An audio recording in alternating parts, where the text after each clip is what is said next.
Hey there, welcome back to another video. This time around, it is my review of the 1982 animated short film, The Snowman.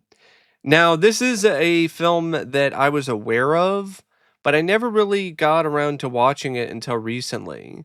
And the reason why I was aware of it is kind of interesting. I watched Michael Mann's The Keep for the first time a long time ago, I think on VHS, and I really liked it. And there was a piece of music that was used in the score that really stood out to me.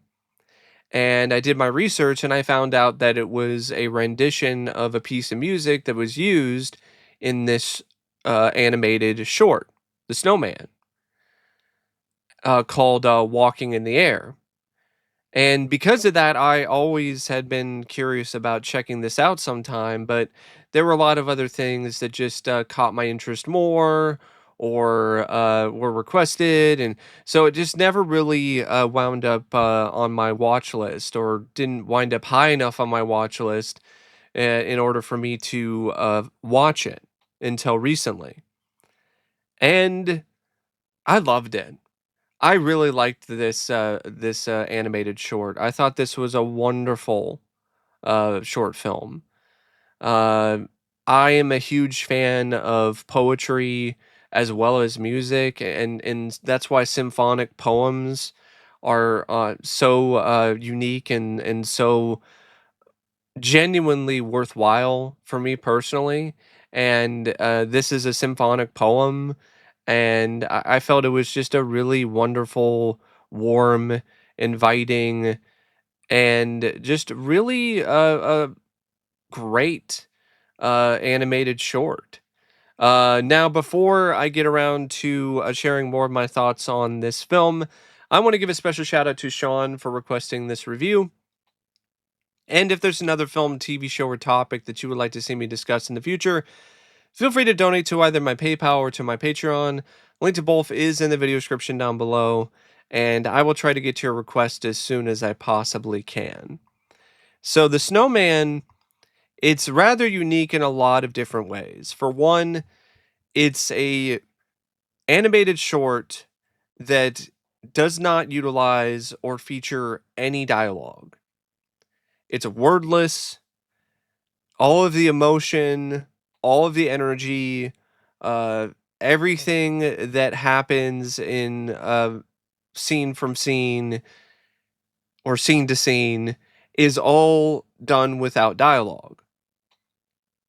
It's something that really heavily features a musical score, and that's what's used to create or to get across certain emotions or certain feelings or certain vibes, as well as the animation itself. And because of that, you really need the right director. You need the right person to bring all of that together in the end.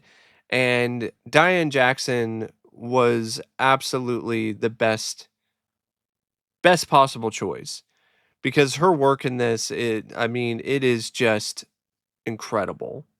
It is so good.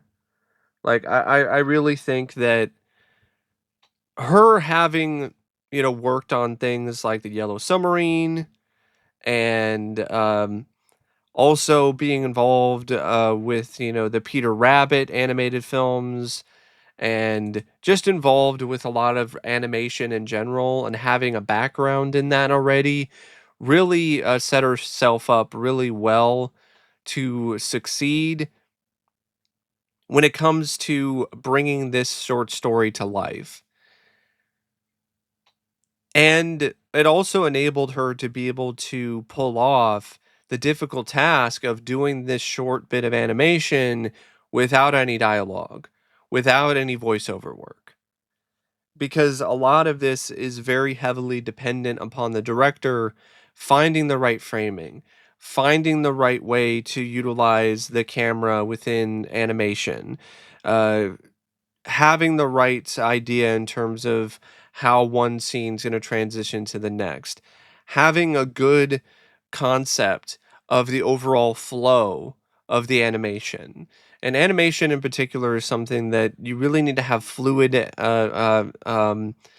processes and implementation of style in a way that becomes rather seamless. Because you can't have animation be choppy, because that's something that becomes really evident and really glaring, even more so than arguably any other form of media. So you need to have the right person who is directing everything and just piecing everything together. And I really feel that Diane was the right person for the job, and she did a remarkable job when it comes to her work directing the Snowman. Now, it's based on a short storybook by Raymond Briggs, and Raymond Briggs's own unique art style is actually incorporated into the film. And that's another thing that makes this stand out in a good way, because a lot of times when you have an adaptation of a short story, like a storybook, with a lot of art, you don't always get the same style of animation or the same style of artwork for the animation, because what you wind up getting is like the director's interpretation, or the artist who's working on the animated specials interpretations, and so you don't always get the same style. And I really like that that was carried over with this animated short. It's a big part of what makes it stand out. And honestly, why it stands the test of time, because it used traditional animation techniques that actually consisted of pastels, crayons, and other coloring tools drawn on pieces of celluloid, which were then traced over hand-drawn frames, and the background artwork was also painted using pastels and crayons and other coloring tools. So what you get is something that really, in all intents and purposes, looks like something that was created with so much care and so much creativity and appreciation, and by human hands. And it just creates something that is just so warm and so inviting and just so genuinely wonderful to watch, because it really does look like in a lot of ways, kind of like a child's imagination that just is coming to life in the form of uh, pencil drawings and crayons. And it just leads to something that I feel in the realm of animation is just really quite unique and one of a kind. Um, and depending on what version you saw, there were actually intros to the film, which had um, either the author of the short storybook, Raymond Briggs himself, doing an introduction to the Snowman, or David Bowie. That's the version that I saw. It was David Bowie introducing the short as if he was the grown-up James who got the scarf from Santa Claus with the snowman on it. And I thought that was a really cool touch. I definitely was not expecting to see David Bowie, so I thought that was really cool. Another unique element to this already fairly unique film. And the plot, it's very simple, but it's very effective. It deals with this young boy named James, who it's insinuated that he definitely does have uh I wouldn't say an overactive imagination, but he definitely is tuned into his imagination, and he's very artistic and he's very creative. I mean, the snowman that he wound up building was definitely one of the better snowmans that you will see. Like, he definitely has some skill when it comes to building a snowman. And so he's feeling lonely one day and decides to go outside in the snow and he builds a snowman. And one night he's tossing and turning and then something magical appears in the air and it brings the snowman to life. And then he starts hanging around with the snowman. And it's cute and it's charming and it's fun. There's there's little bits with the snowman and the kid where the snowman is trying on different noses. The snowman is trying on different clothes from his parents' closet.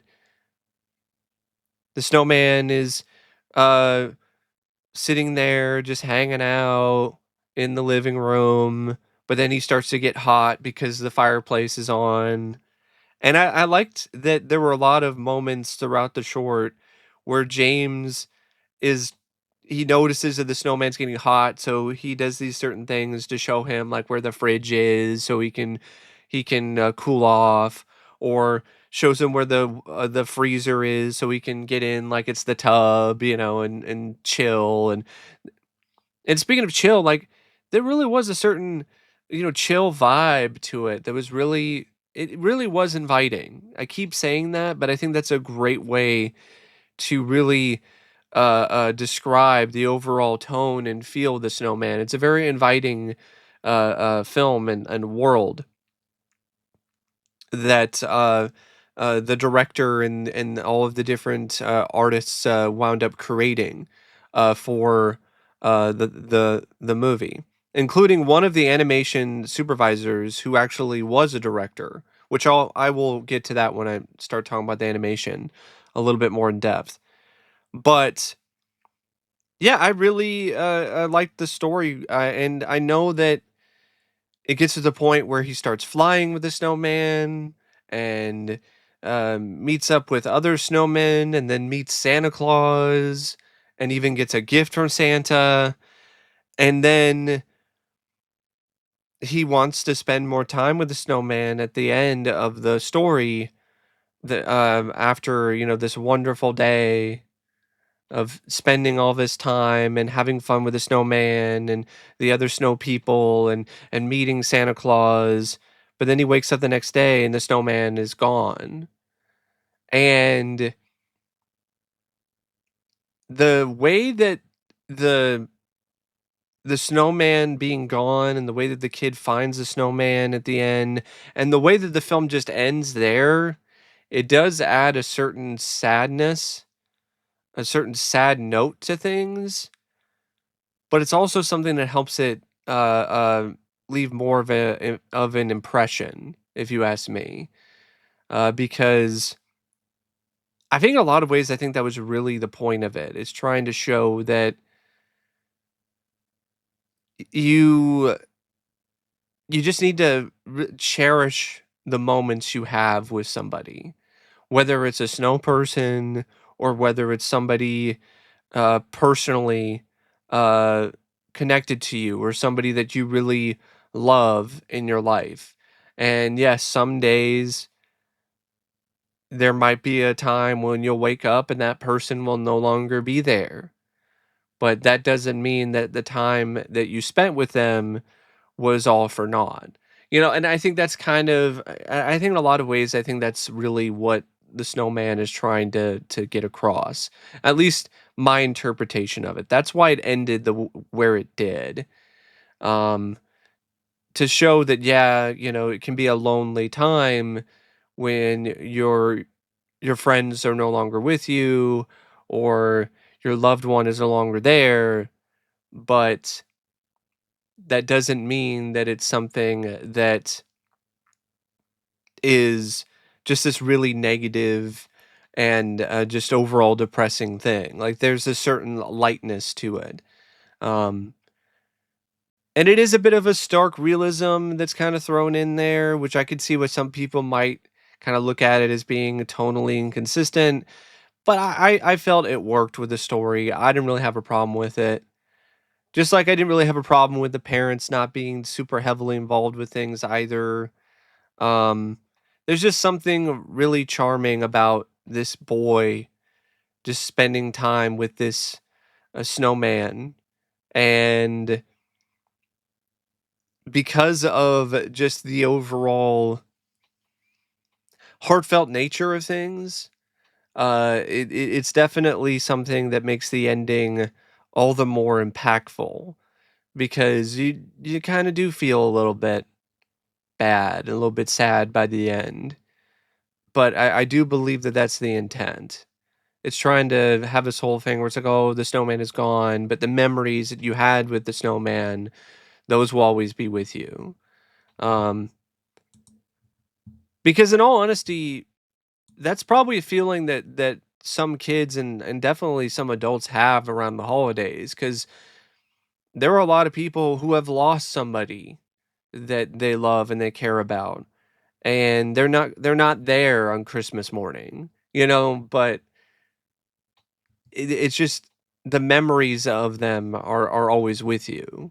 So it's just that kind of feeling, that overall vibe. And I feel the animation just fit perfectly with the overall tone and the feel of everything. I really like the hand drawn animation in this. There's a certain tangible quality to it that I really do feel adds a lot to the short film.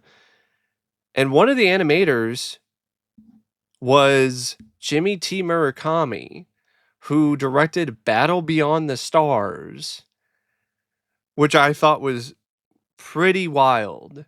Like I saw his name in the credits and I was like, that's the same guy who directed Battle Beyond the Stars. I did not expect that connection at all. And of course, you can't talk about the Snowman without talking about Howard Blake's just absolutely amazing score. The music in the Snowman is really what makes this short. Without the right score, without the right music, it just doesn't work as well. And Howard Blake, this is definitely some of his best work as a composer, especially Walking in the Air. Walking in the Air is just a haunting song in some ways, but also such a beautiful piece of music and a memorable, iconic bit of music, too. Do do do do do. La la la la la la la. La la la la la. La la la la la. Like it's just it's a simple, almost kind of lullaby, but it just has a certain nature to it that really sticks with you. And does a great job transporting you to this other realm, just with its own composition, just with the composition alone. So yeah, I just loved the score and just how it perfectly accentuated certain moments in the animation, like when James and the snowman are messing around with the lights and the score actually coincides with the lights going on and off and just the overall energy of things. It was just a really tremendous and terrific score by Howard Blake. And overall, I really do feel that this is definitely worthy of its status as a holiday classic for a lot of people who grew up with it or saw it when it aired on the BBC or other networks in the UK or grew up with it on video. Like this is definitely something that I would put on a holiday rotation. It adds a different sort of flavor than your typical Christmas or holiday fare. And there's just something so special and unique and heartwarming and just so wonderful about it that I, I I honestly highly recommend it. I really do. I really highly recommend watching this at least once. It's just such a special creation that clearly was made with a lot of love. But anyway, thanks for watching my thoughts on the Snowman. And until next time, I'll see you later. See ya.